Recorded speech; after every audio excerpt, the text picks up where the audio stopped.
NASA's Parker Solar Probe is a mission to explore the sun. How can it do that? Why won't the spacecraft melt? Excellent questions.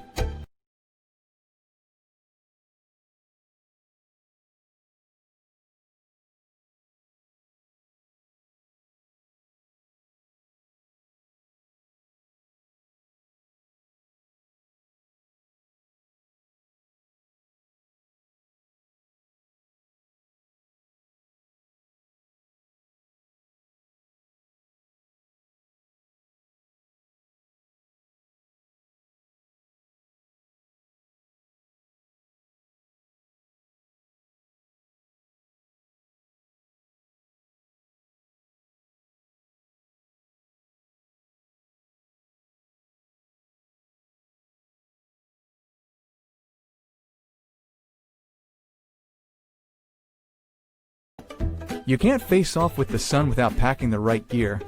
This is why Solar Probe is equipped with a white shield that reflects heat off the front and keeps things cool in the back.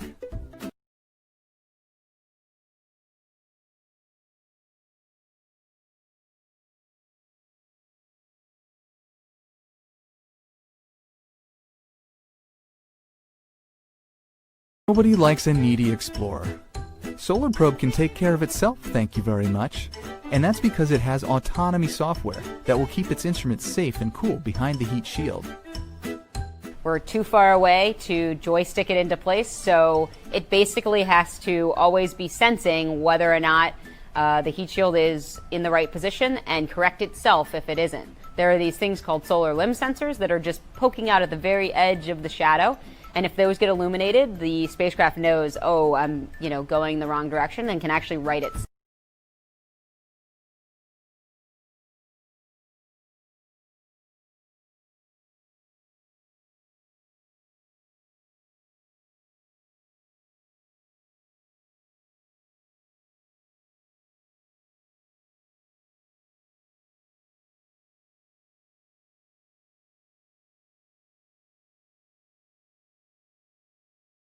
It's important to stay hydrated in the sun, even for a spacecraft.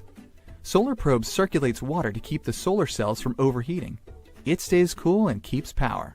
So basically water flows behind the solar rays and into the radiators, and so the water warms up when it's behind the solar cells and then cools down up at the radiators, and so that heat transfer is happening a lot like the veins in your body.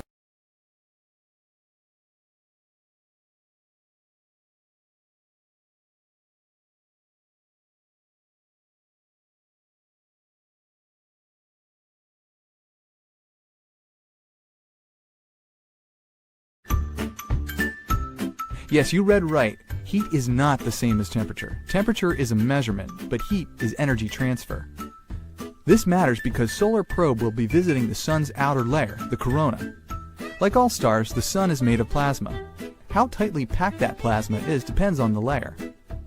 While the sun's corona has a very high temperature, the plasma particles are fairly spread out.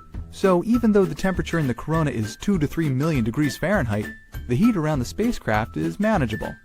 The corona and where we're going is actually not that dense at all. There are only a couple particles. And so when we think about it, those are very hot, but we're not touching a lot of them. It's the kind of like when you put your hand into an oven, and the oven might be at 400 or 500 degrees Fahrenheit, but your hand isn't at 400 or 500.